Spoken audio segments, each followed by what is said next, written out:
Shalom. Bapak yang memberkati kita semua.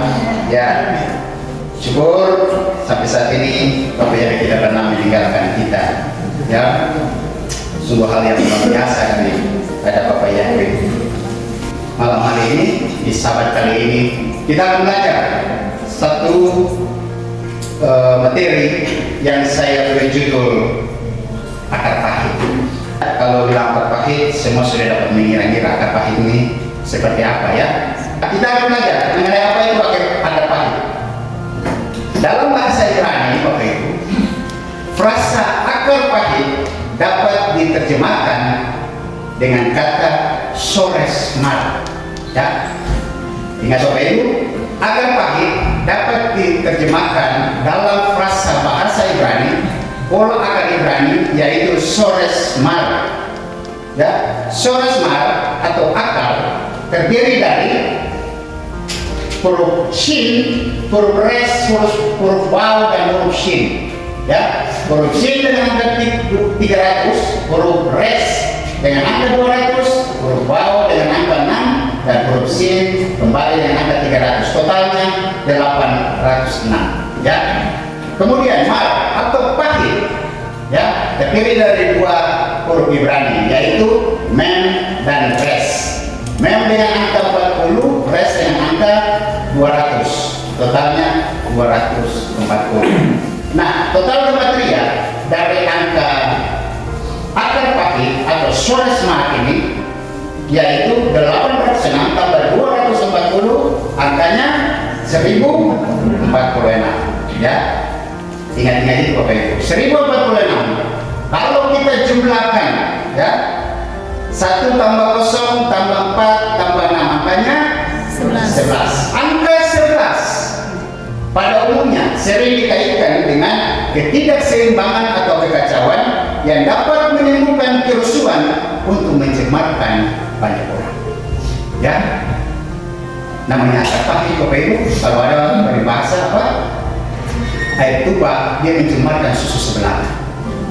Atau kalau kita sembelih hewan, pecah akar pahitnya, maka dagingnya tidak dapat dimakan lagi karena sudah mencemarkan daging.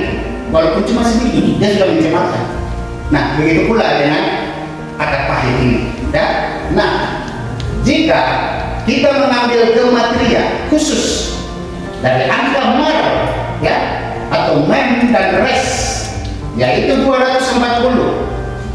Ini juga menarik karena 240 Bapak Ibu adalah angka gematria dari Amalek, ya, yang melambangkan kebencian, keraguan dan pemberontakan terhadap kehendaknya Tuhan atau kehendaknya Bapak Yahweh.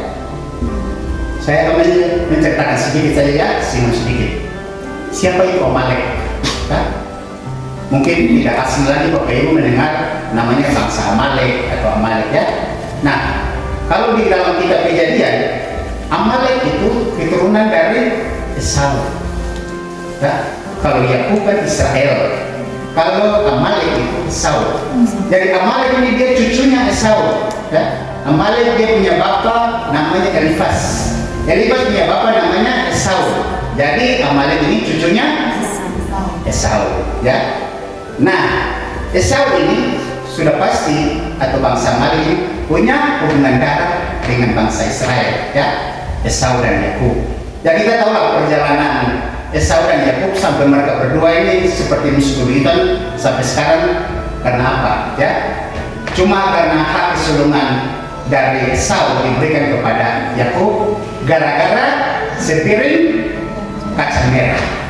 Ya, itu dia punya cikal bakal permusuhannya di situ. Nah, kenapa bangsa Amalek salah satu bangsa yang paling dibenci oleh Bapak Yahweh? Ya, seperti tadi dikatakan, bangsa ini bangsa pemberontak, bangsa yang tidak mau kenal Tuhan, bangsa yang betul-betul mau melawan Tuhan. Sementara bangsa Israel, bangsa yang betul-betul mencintai Tuhan dan Bapak Yahweh, yang betul-betul mau mengakui perintahnya Bapak Yahweh. Nah, bangsa Amalek ini sudah dari dulu bikin gara-gara dengan Israel, ya. Esau dan Yakub ini sudah dari dulu saling gara-gara, apalagi Esau. Ya. Nah, ketika bangsa Israel atau Israel ini keluar dari tanah Mesir, yang mereka berperang dengan bangsa Amalek, ya. Jadi bangsa Amalek banyak juga membunuh bangsa Israel, orang-orang tua atau orang-orang yang tidak kuat lagi. Bangsa Israel, bangsa Amalek itu bunuh mereka. Nah, pada saat terjadi peperangan, Moshe mengangkat tangan untuk kemenangan bangsa Israel. Jadi selama Moshe punya tangan itu terangkat, bangsa Israel tidak pernah kalah. Ya, sampai pada akhirnya benar-benar bangsa Amalek dikalahkan oleh bangsa Israel. Nah, Tuhan atau Bapa Yahweh itu punya rencana memusnahkan bangsa Israel, ya, walaupun satu darah dengan Yakub, ya, anak-anak dari Ishak, keturunan dari Abraham. Tapi Bapa Yahweh begitu murka terhadap bangsa Amalek sampai betul-betul dia mau memusnahkan bangsa Amalek dari muka bumi. Nah, oleh karena itu bangsa Israel diperintahkan untuk memusnahkan bangsa Amalek. Ya, kita lihat perintah Bapa Yahweh kepada Raja Saul, ya, untuk memusnahkan bangsa Amalek. Raja Agag itu, karena dia yang memerintah bangsa Amalek. Tapi kenyataannya apa Bapak Ibu? Dia memelihara perempuan, ternak-ternak dan sebagainya. Oleh karena itu, Bapak Yahweh mengangkat anugerah itu dari Saul karena tidak taat.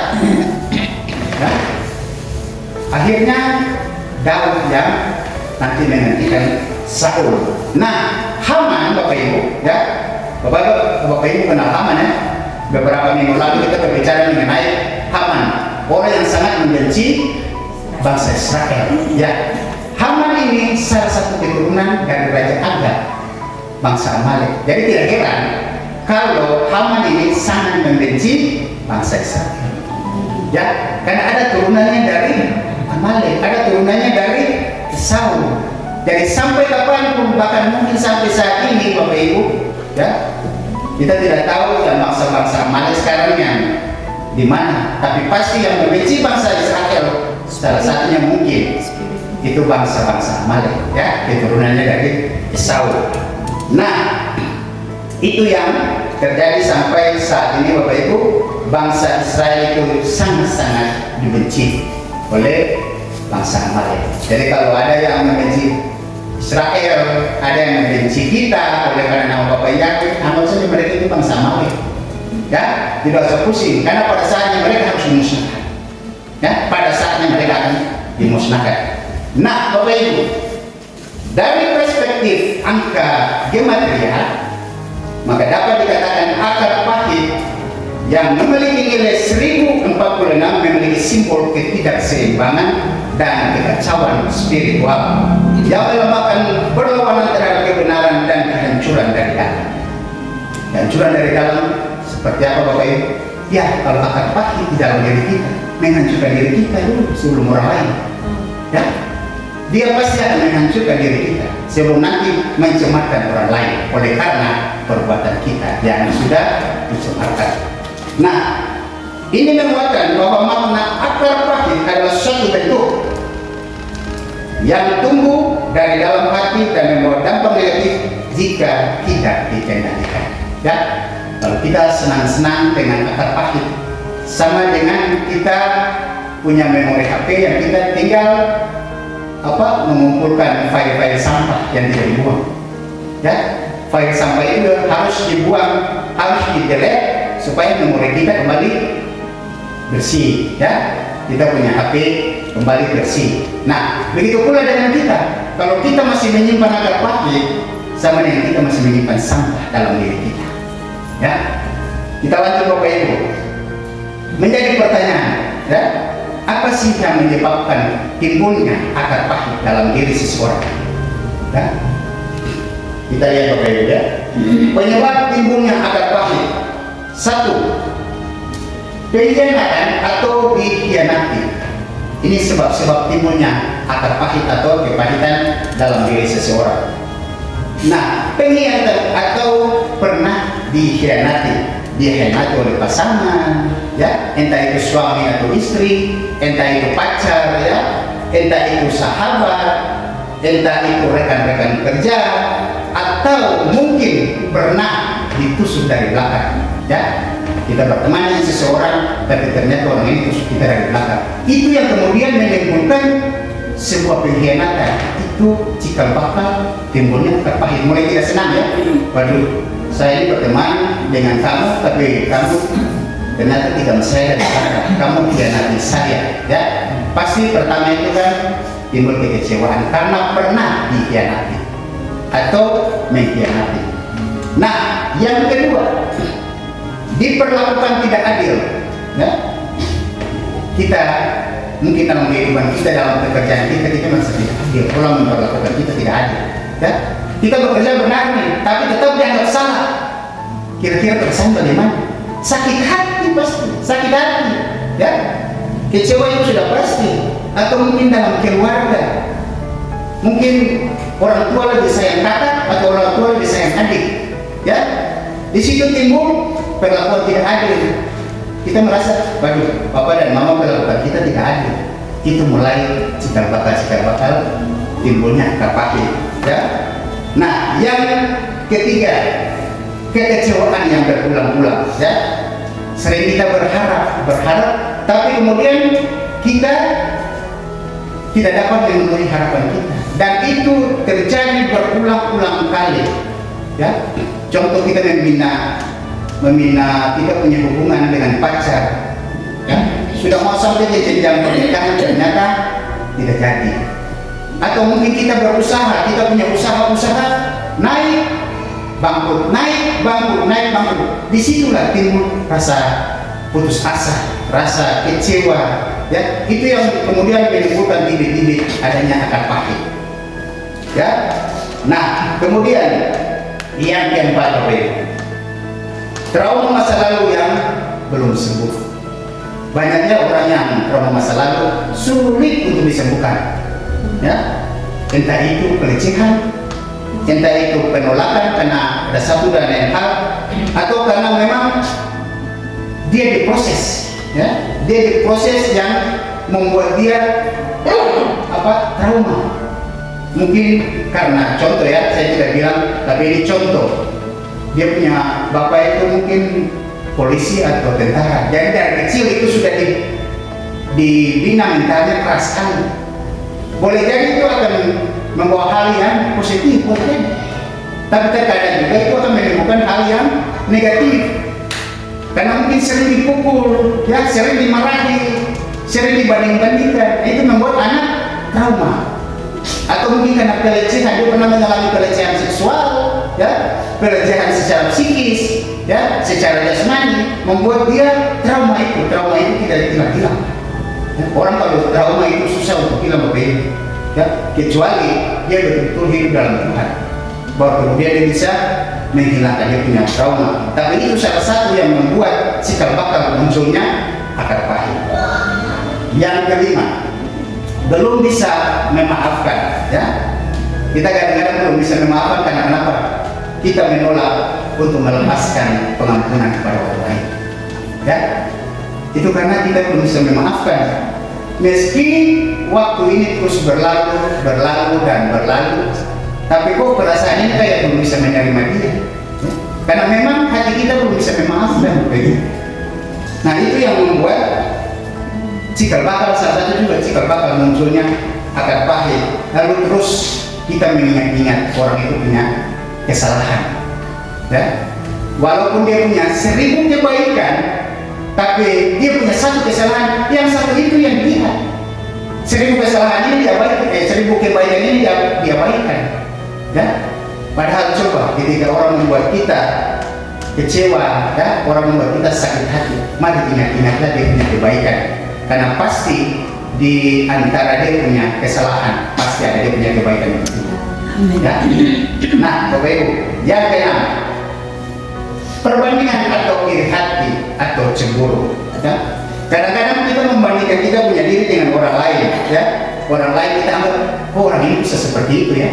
Dia beruntung sekali, hidup tidak di dalam Tuhan, tapi kok dia enak-enakan, ya, menikmati hidup, ya, mendapat berkat yang berlimpah-limpah. Kita ini sudah hidup di dalam Bapak Yahweh kok kayak masalah tidak pernah habis. Lalu kita mulai membanding-bandingkan dengan orang lain. Kita tidak seperti itu Bapak Ibu ya. Hidup kita di dalam Bapak Yahweh. Perasaan kita kadang-kadang iri dengan keberhasilan orang lain. Ya.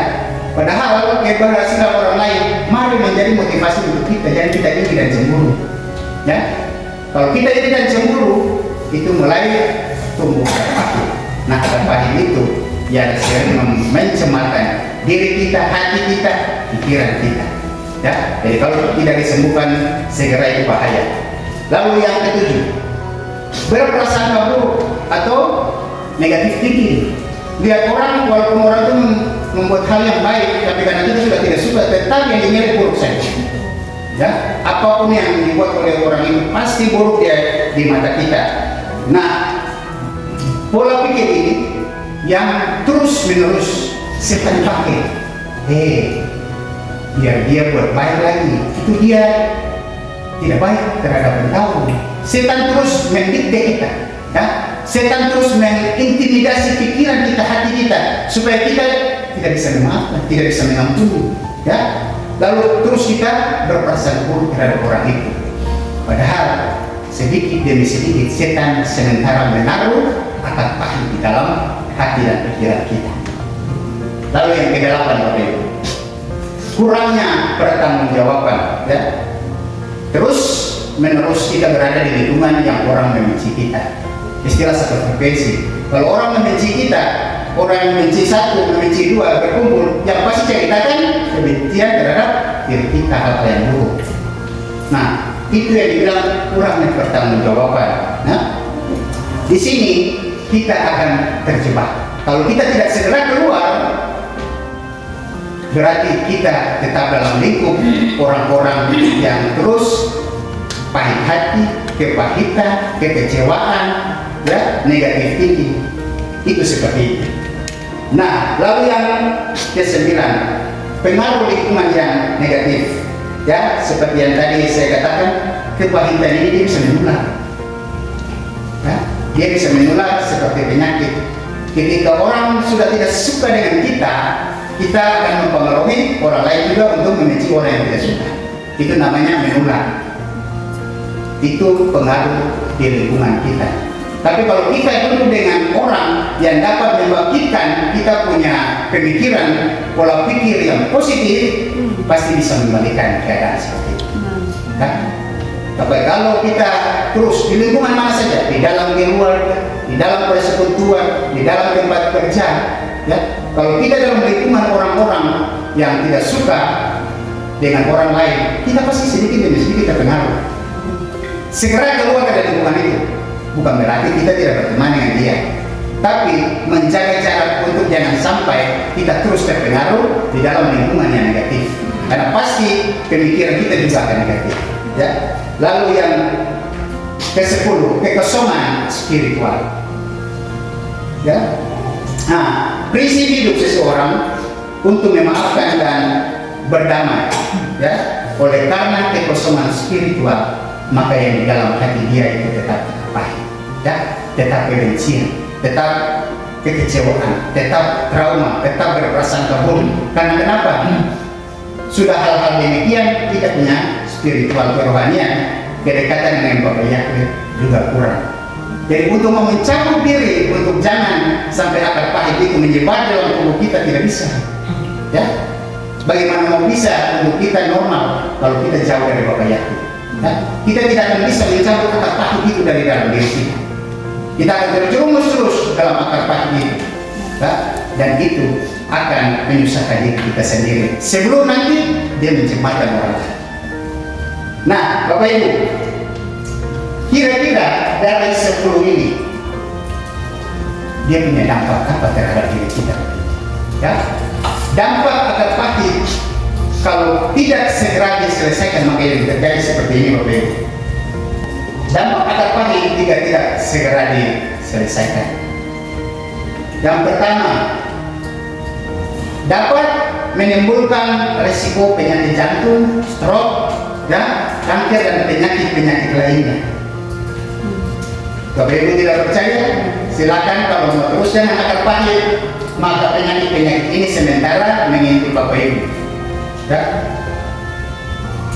Karena kenapa? Kalau kita terus dengan akar pahit, kepahitan, kekecewaan, ya, dia merusak imun kita.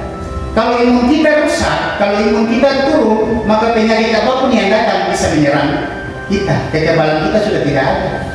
Kita punya imun untuk melawan penyakit itu tidak ada. Apalagi kita jauhnya dari Bapak Yahweh. Sudah pasti tidak akan bisa melawan penyakit itu. Mau berdua jungkir balik, ya, kepala di bawah, kaki di atas, tetap Bapak Yahweh tidak akan menjawab selama akar pahit itu masih tertanam di dalam diri kita, ya. Nah, kalau terus berulang-ulang dan memakan waktu yang lama, maka yang terjadi seperti ini bisa menimbulkan berbagai macam penyakit.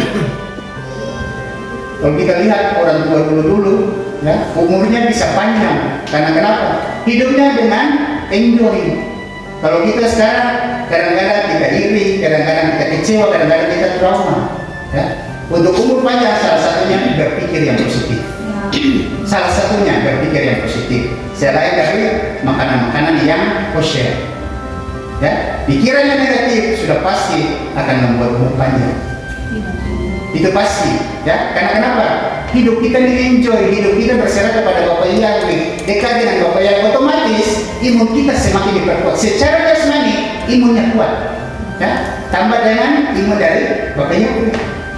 Itu berarti serangan dari manapun tidak akan bisa mempengaruhi kita, tidak akan bisa merusak tubuh dan pikiran kita, ya. Kalau tidak, yang terjadi ini Bapak Ibu. Yang berikut, yang kedua, orang dapat berubah menjadi sangat jahat atau mengalami ODGJ kalau akar pahitnya terus menumpuk, ya. ODGJ orang dengan gangguan jiwa, ya. Orang gila, baca orang gila. Nah, gitu. Orang dengan gangguan jiwa, orang tidak pernah bilang gangguan tubuh, yang dibilang tubuhnya, karena yang diserang pikirannya. Iya. Orang akan jadi sangat jahat. Dia mungkin dulu orangnya sangat baik, tapi mungkin mengalami hal-hal yang membuat dia trauma, kecewa, yang menimbulkan baik hati. Dia akan berubah secara drastis menjadi orang yang tidak peduli dengan orang lain, yang jahat dengan orang lain, yang berbicara sedikit pasti tersinggung. Iya kan? Itu kalau ada baik hati, mungkin karena ada trauma-trauma yang lain masa lalu sehingga dia orangnya sensitif. Orang bicara baiknya ditanggapi dengan tidak baik, ya. Lama-lama kalau terus berpikir tidak baik, maka yang terjadi akan menjadi ODGJ, orang dengan gangguan jiwa. Orang dengan gangguan jiwa ini bukan kayak orang gila yang terus makan makanan sampah-sampah, ya. Bukan saja itu, di rumah pun berpikir ini sampai pikirannya sudah kacau. Itu bagian dari ODGJ. Karena kenapa? Yang dia lihat, yang dia ingat itu orang punya keburukan.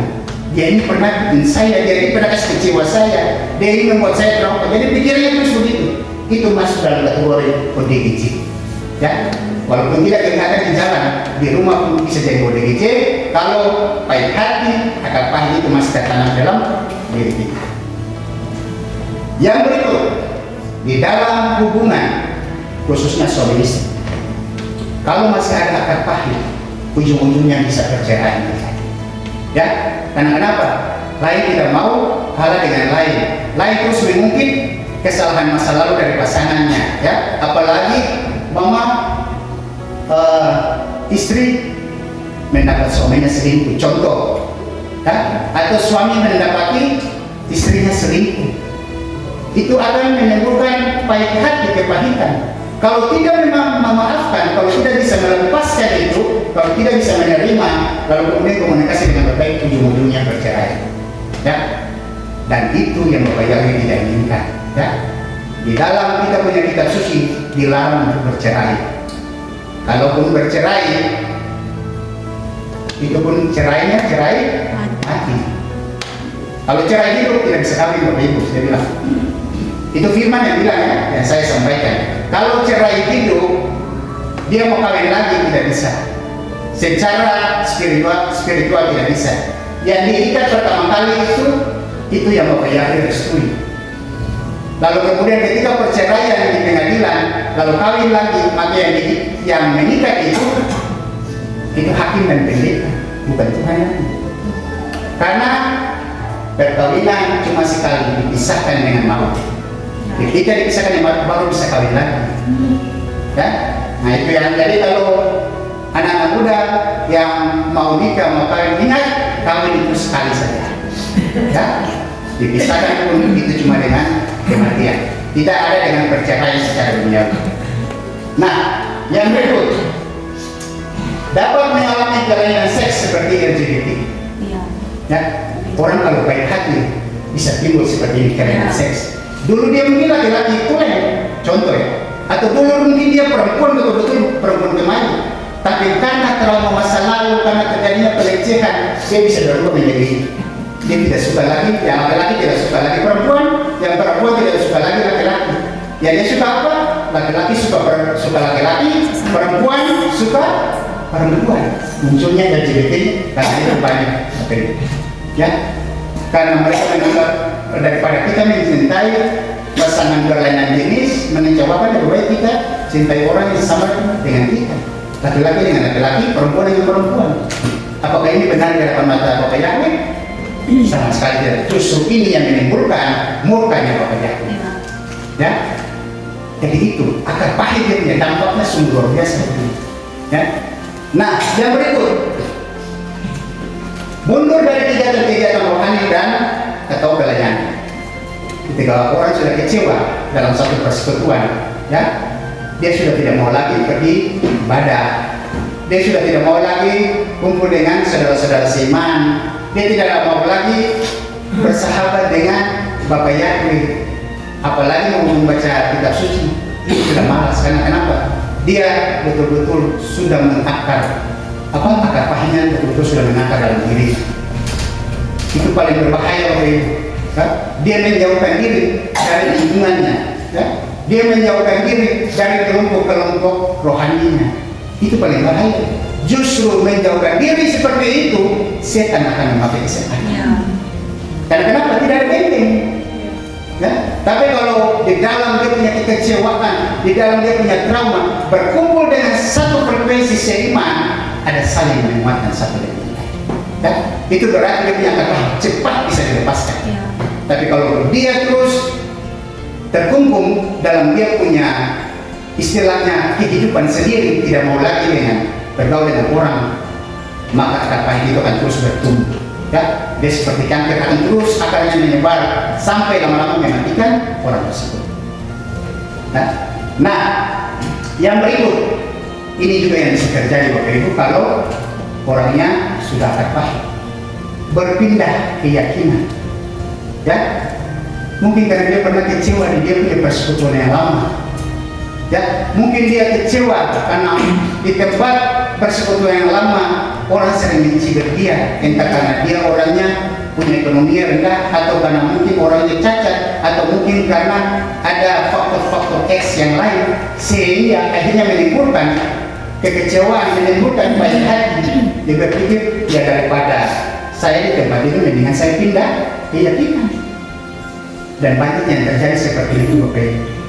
Ya, apalagi kalau dia tidak kuat di dalam kerohanian, lalu kemudian pasangannya itu orang yang berduit, bisa saja dia berpindah keyakinan. Ya, dia berpikir daripada saya miskin di perkumpulan yang lama, di dalam pikiran yang lama, atau di dalam gereja yang lama, organisasi kerohanian yang lama, mendingan saya pindah. Tuh di sana saya dibiayai, saya hidup enak, kan? Prinsip mereka kan Tuhan ini satu, bisa meratakan. Tapi ingat, Tuhan itu berbeda. Tuhan mereka berbeda, Tuhan kita berbeda. Ya? Jadi jangan sampai karena trauma, karena pahit hati, orang berpindah keyakinan. Ya? Karena yang seperti saya pernah jelaskan beberapa minggu yang lalu, ketika orang dengan keyakinan yang lain datang untuk membantu kita, ya, lalu kita menganggap, wah, ini orangnya baik, mendingan kita masuk saja di keyakinan orang itu. Tapi ingat, seperti Elia, ya, burung gagak diperintahkan untuk memberi makan kepada Elia. Orang dengan keyakinan yang lain ketika memberkati kita, itu berarti Bapak Yahweh yang suruh dia untuk memberkati kita, bukan berarti kita mengikuti keyakinannya. Ya, cuma karena kita pahit hati, maka ini yang terjadi. Kita berpindah keyakinan dengan pola pikir kita sendiri. Nah, yang berikut ini yang paling berbahaya Bapak Ibu, kalau akar pahit masih ada dalam diri kita, kehilangan kasih karunia Tuhan. Ya, orang yang pahit hati sudah pasti roh Bapak Yahweh tidak ada dalam dirinya. Itu sudah pasti. Ya, sama seperti Raja Saul. Ya, Raja Saul, karena dia kehilangan kasih karunia. Karena kenapa? Dia tidak taat kepada perintah Bapak Yahweh. Akhirnya dia punya urapan itu diangkat dan diberikan Bapak Yahweh kepada Raja Daud. Tapi apakah Raja Daud membunuh Raja Saul? Tidak. Ya. Tapi karena kepahitan, seseorang bisa kehilangan kasih karunia dari Tuhan. Dia kecewa bukan saya dengan manusia, dia kecewa juga dengan Tuhan. Ya, orang yang pahit hati itu bukan saya kecewa dengan manusia, kecewa juga dengan Tuhan. Tuhan, kenapa saya seperti ini? Hidup saya kok seperti ini dari dulu sampai sekarang seperti ini. Dia kecewa dengan Tuhan. Tapi dia tidak tahu bahwa ada maksud besar Bapak Yahweh di balik dia punya masalah, di balik dia punya kekecewaan. Ya, kita mesti tahu ya Bapak Ibu, saya dan Bapak Ibu, kalau Bapak Ibu mengalami satu masalah, ingatlah bahwa ada berkat yang sudah siap. Amin. Tapi sebaliknya Bapak Ibu, ketika Bapak Ibu menampakkan berkat, ingat ada masalah juga yang akan menanti. Ya, jadi ini pola ini berulang. Pola ini terus akan terjadi dalam kehidupan kita. Ketika kita dapat berkat, hati-hati, masalah di depan. Tapi kemudian kalau kita terus mengalami masalah tidak selesai, ingat bahwa berkat sudah menanti. Amin. Ya, jadi dalam pola ini terus berulang. Jadi kita harus waspada dalam kehidupan kita. Nah, dari semuanya ini Bapak Ibu, kita harus berpedoman apa kata firman. Ya, apa kata firman soal akar pahit ini? Kita baca di Ibrani 12 ayat 14 sampai 15. Dikatakan, kejarlah perdamaian dengan semua orang, juga kekudusan, karena tanpa itu tidak seorang pun akan melihat Tuhan. Sambil memerhatikan agar jangan ada seorang pun yang menjauh dari anugerah Elohim, supaya jangan ada satu pun akar kepahitan yang tumbuh menyulitkanmu dan banyak orang yang dicemari olehnya. Ya, saya sudah jelaskan. Ini kata firman. Lepaskan itu Bapak Ibu. Kalau Bapak Ibu tidak bisa melepaskan akar pahit, jangan berharap kita receh. Jangan berharap kita bisa makan perjamuan dengan Tuhan Yesus. Jangan berharap kita bisa sampai di rumah di sama ini. Jangan berharap. Firman bilang tidak seorang pun akan melihat Tuhan. Kalau akar pahit itu masih ada, oleh karena itu buanglah jauh-jauh akar pahit kalau mau melihat Tuhan. Kalau mau receh, ya. Kalau mau hidupmu disenangkan oleh Bapak Yahweh, kalau hidupmu mau diberkati oleh Bapak Yahweh, buang akar pahit itu Bapak Yahweh. Ya. Kita lihat juga di Efesus 4 ayat 31. Segala kepahitan dan amarah dan murka dan keributan dan umpatan bersama segala kejahatan hendaklah dibuang dari antara kamu. Itu perintah Bapak Yahweh, ya, yang ditulis oleh Rasul Paulus untuk jemaat di Efesus. Buang segala amarah, buang segala kepahitan, buang segala murka, keributan, umpatan, segala kejahatan. Ya, buang itu semua Bapak Ibu, supaya hidupmu diberkati, hidupmu dipandang layak di hadapan Bapak Ibu. Ya, nah, tapi kemudian ada banyak orang beralasan, ya, tidak bisa membuang kepahitan. Alasannya seperti apa Bapak Ibu? Ada alasan-alasannya. Alasan masih bertumbuhnya akar pahit dalam diri seseorang. Ya, yang pertama, sulit untuk melupakan. Iya, saya sudah berusaha, tapi kok sulit melupakan. Ya, pernah orang itu istilah konflik dengan kita. Oke, tidak ada penyelesaian. Kita anggap selesai. Tapi ketika kita berjalan berpapasan dengan orang itu, trauma itu muncul lagi. Dia ini, rasa-rasa mau bulat-bulat dia. Itu tidak bisa melupakan. Itu berarti masih ada akar pahit.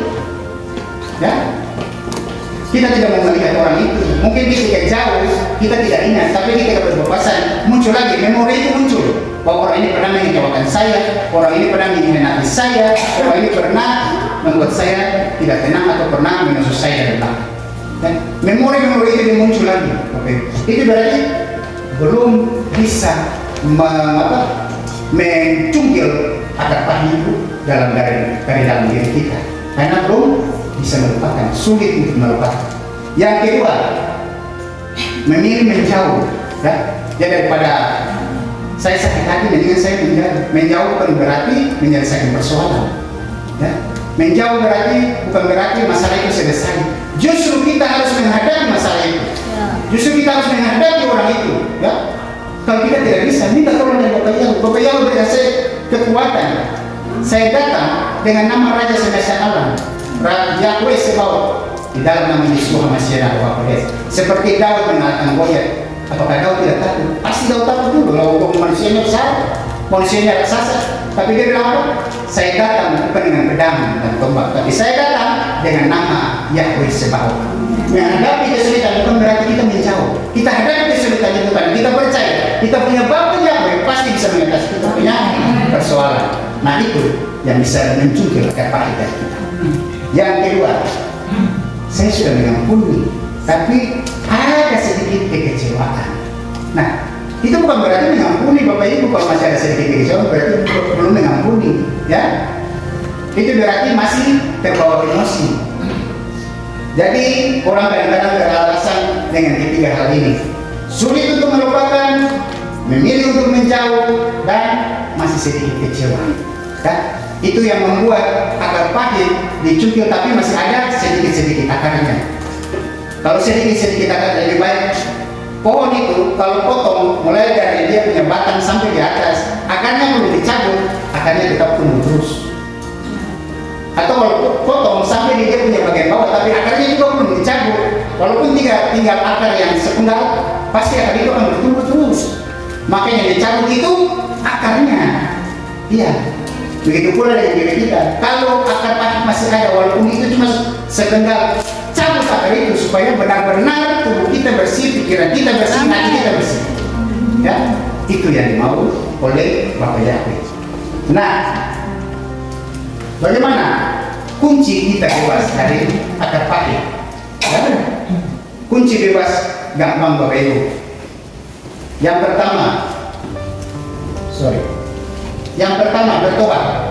Ya, bertobat itu membuang segala hal-hal yang kotor yang tadi dalam Efesus yang kita baca. Ya, kebencian, amarah, ingin balas dendam, ya, kekecewaan, trauma, buang dalam diri kita.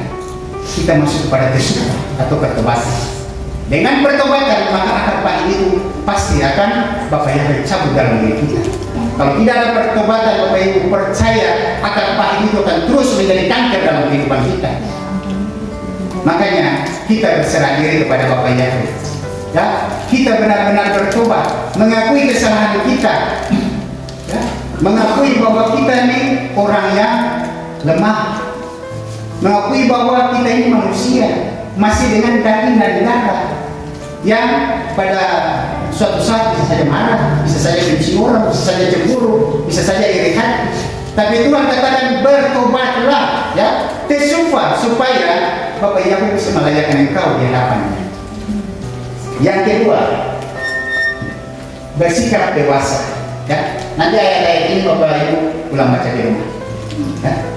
Bersikap dewasa artinya mari kita berpositif tinggi, ya, berpikir yang positif. Ya, orang mungkin kita, ya sudah tidak apa-apa, kita tidak balas, karena pembalasan itu haknya Yahweh. Kalau kita balas, kita cuma menyenangkan daging kita. Tapi apakah masalah itu selesai? Akan terus terjadi saling balas membalas. Ya, makanya kita terus harus berpositif tinggi, berjiwa besar, ya. Karena kenapa? Kadang-kadang Tuhan pakai orang lain untuk menajamkan kita. Ya, pisau dengan pisau saling menggesek, atau pisau dengan batu gesek supaya pisau itu menjadi tajam. Ya, kalau pisau tidak digesek atau parang tidak digesek, tidak akan tajam, dia tetap tumpul. Oleh karena itu Bapak Yahweh mungkin memakai orang-orang yang bisa menajamkan iman kita, yang membuat iman kita bisa bertumbuh, ya, dengan masalah, dengan orang sekitar kita yang kadang-kadang mengecewakan kita, yang kadang-kadang berlaku tidak adil terhadap kita, yang kadang-kadang membuat kita itu trauma, yang kadang membuat kita itu marah, ya. Tapi itu mungkin cara Bapak Yahweh untuk menajamkan iman kita, sehingga proses ini membuat kita menjadi dewasa secara iman. Ya, sebab kalau kita tinggal sendiri ya tidak ada hal apa-apa yang dilakukan. Ya? Tapi kalau kita hidupnya bersosialisasi, manusia yang sosial, sudah pasti ada gesekan. Gesekan itu jangan dianggap bahwa dia ini menantang saya, ya. Lalu saya punya egonya jadi tinggi, tidak. Tapi berpikirlah positif thinking supaya kita menjadi dewasa bahwa orang ini turut memproses kita supaya kita punya iman bisa bertumbuh. Ya, itu yang harus kita pikirkan Bapak Ibu. Nah, yang terakhir mengampuni. Ya, ada bacaan-bacaan di sini nanti Bapak Ibu bisa baca. Karena banyak ya. Kalau saya baca makan waktu. Nah, mengampuni sering kita dengar, tapi sulit untuk melaksanakan. Artinya mengampuni Bapak Ibu bukan suatu pilihan mengampuni, tapi itu suatu kewajiban, suatu keharusan yang Bapak Yahweh perintahkan kepada kita. Bapak Yahweh bilang jangan datang kepadaku kalau kau belum mengampuni saudaramu. Itu perintah. Jadi bukan Bapak Yahweh sekalian kau mengampuni atau tidak. Saya timbang-timbang dulu kayaknya nanti dulu Bapak Yahweh, ya. Atau boleh, oke sekarang saya mengampuni, tidak ada pilihan. Yang ada hanya kewajiban, karena itu perintah. Mengampuni itu perintah, bukan pilihan. Ya, karena mengampuni itu bagian dari perayaan perdamaian. Amin. Kenapa di dalam 7 perayaan ada perayaan Yom Kippur? Di situ orang saling mengampuni, di situ pembersihan dosa-dosa. Ya. Di situ imam besar masuk ke dalam bait suci untuk memurnikan dosa-dosa bangsa Israel. Ya. Ada satu perayaan, satu saat yang memang Bapak Yahweh ajar kita untuk mengampuni. Kalau kita di sini, kita bikin perayaan Yom Kippur, tapi kehidupan kita selama ini Bapak Yahweh beri kesempatan untuk kita mengampuni siapa saja yang menyakiti kita. Bapak Ibu tidak ada ruginya kita mengampuni. Kita mengampuni apakah kita bayar 500.000? Tidak. Kita mengampuni kita bayar 1 juta? Tidak. Gratis. Mengampuni tidak ada ruginya bagi kita Bapak Ibu. Justru dengan mengampuni hidup kita menjadi segar, ya? Iman kita menjadi bertumbuh. Kita lebih dekat dengan Bapak Yahweh, ya. Bapak Yahweh memandang kita ini anak-anak yang luar biasa. Nah, Bapak di surga mengampuni kita sama seperti kita mengampuni orang lain. Ya. Doa Bapak kami bilang apa? Coba Bapak bilang apa Bapak Ibu? Ampunkanlah utang-utang kami seperti kami. Ampunilah utang-utang kami seperti kami mengampuni utang orang lain juga. Kalau di lain kan bilang dosa-dosa kami. Tapi terjemahan yang benar, ampuni utang-utang. Utang apa? Utang dosa. Bukan saja utang secara harta, bukan. Tapi utang dosa juga harus diampuni. Utang kesalahan orang juga harus diampuni. Utang orang yang menyakiti kita juga harus diampuni. Ya, kalau kita mau datang kepada Bapak Yahweh, ampuni dulu saudara-saudara kita.